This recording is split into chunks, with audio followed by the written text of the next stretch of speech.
Ravie de vous retrouver sur France 3 Alpes. Aujourd'hui, je vous propose de découvrir la maison de naissance de Bourgoin-Jallieu. Elle se trouve au cœur du centre hospitalier, mais vous allez voir, c'est une petite bulle à part. Ça va aller. Bon, attends, je te dis quand ça stabilise. Un peu la tête. Tu vas chauffer le point qui est juste à côté de l'ongle là. Et tu vas le chauffer plusieurs fois dans la journée. Et c'est ce point-là du coup qui va faire tourner ton bébé. Moi je te le pique aujourd'hui et toi à la maison tu vas le chauffer. Vas-y, inspire et souffle. Ouais. Alors, qu'est-ce qui se passe dans cette chambre? Séance de torture, là? Alors, séance d'acupuncture. Du coup, Marine, son bébé est en siège. Et du coup, on aimerait bien qu'il se tourne. Et ça fonctionne? L'acupuncture, ça fonctionne très bien pour faire tourner les bébés. Ça fonctionne aussi bien que quand le gynéco fait tourner le bébé avec les mains. Et c'est plus naturel. Quel espoir vous mettez dans cette technique? Tout. Tout, sinon je devrais accoucher à l'hôpital. Donc,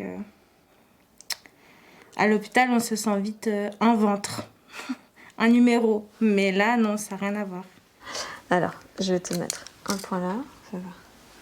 On suit les couples pendant la grossesse, on fait le suivi médical, on les accompagne pour la préparation et le jour J, quand ils sont en travail, enfin que le travail commence, ils nous appellent et on se rejoint ici. L'accouchement se passe ici et quand tout va bien, on rentre à la maison, enfin ils rentrent à la maison et nous on repasse les voir ensuite les jours qui suivent. Donc ils rentrent assez vite chez eux? Ah oui, dans les 3-4 heures après la naissance globalement.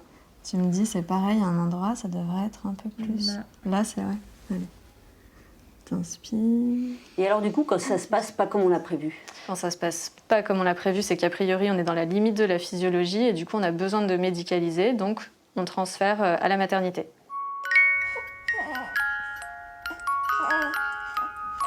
Quand mon bébé il est là pendant la grossesse, bah c'est super pratique parce que du coup, il est bien tenu. Mais quand il va falloir qu'il naisse, il va falloir qu'il aille dans le bon axe. Donc qu'est-ce que je vais faire? Je vais faire ça. Je vais tester. Voilà. Et donc on va pouvoir chauffer avec les mains, chauffer avec une bouillotte, masser ton bassin pendant tout le travail. C'est quelque chose qui vous angoisse, l'accouchement? Pas pour l'instant. On se prépare déjà depuis un petit moment avec Mathilde et Pierrick, parce que Pierrick participe beaucoup, hein, je suis pas seule dans l'aventure. En plus, il y a une chose qui est géniale aussi, c'est que Mathilde, qui nous accompagne depuis le début, va également être notre personne de confiance le jour J. Donc on la connaît déjà, on a déjà créé un lien avec elle, donc ça c'est vraiment rassurant. Nouvelle, ouais. Je peux même te rapprocher, simplement qu'elle puisse bouger sans se sentir partir en arrière, tu vois. On est dans un accouchement physiologique, donc vraiment où elle est en totale liberté dans ses sensations, dans son corps. Moi, je suis là pour les épauler si besoin, mais ce moment d'accueil de leur bébé leur appartient, donc moi, je ne fais que accompagner, et puis c'est leur aventure. Qu'est-ce qu'on fait dans le noir, là? On est dans le noir parce que pour accoucher, il faut que la maman elle se sente dans l'intimité, qu'elle ne se sente pas observée, qu'elle puisse débrancher son cortex qui réfléchit, qui pense, pour partir dans un état de conscience un peu modifié grâce à ses hormones pour l'accouchement, donc l'ocytocine, hormone de l'amour, hormone de l'attachement, et puis l'endorphine, qui est une morphine naturelle et qui nous met au bord du sommeil. Alors à la contraction, tu vas avoir tendance peut-être à tracter, parce que tu vas avoir besoin d'appui. Et entre deux, c'est pour ça que tu t'avouais, tu vas pouvoir là te laisser aller, éventuellement contre Pierrick derrière toi, pour te relâcher complètement. Notre but, c'est détente, détente, détente. Plus je suis détendue, plus je m'ouvre, et plus le travail... Quoi de neuf? Parce qu'en fait, on s'est pas vu depuis la non, naissance. c'est vrai. Ouais. Bah écoute, on apprend. Ouais. Ça n'a pas toujours été simple. On a eu une soirée où on a fini aux urgences. Parce qu'on il a pleuré pendant 8 heures. On ne savait plus quoi faire. Ouais, donc peut-être plus au niveau du transit qu'il y avait un petit il avait mal, hein, c'est sûr. Il avait mal au ventre et ça lui réveillait. Il s'endormait et ça le réveillait. Donc, clairement. Alors Christelle, c'est ici que vous avez accouché? Oui. Dans cette chambre précisément même? Précisément dans cette chambre. Comment ça s'est passé? Bien. J'étais vraiment dans mon moment. Donc... Bon, vraiment, si je devais refaire, je referais tout pareil. Pour moi, c'était le lieu le plus sûr et le plus naturel que je pouvais choisir pour mettre mon enfant au monde.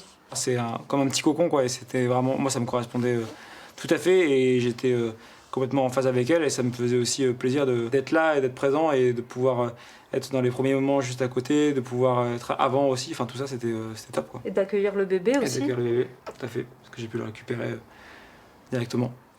Oreille droite. Allez, on y va. C'est parti. Plus un bruit. Je réapprends complètement mon métier depuis que je suis à la maison de naissance parce que avant j'étais à l'hôpital et je travaillais uniquement en salle de naissance, donc c'est vrai que c'est sur un instant T et puis on fait que des accouchements. Là, on réapprend vraiment tout le suivi avant, la surveillance aussi à la maison, à domicile, du bébé, de la mère.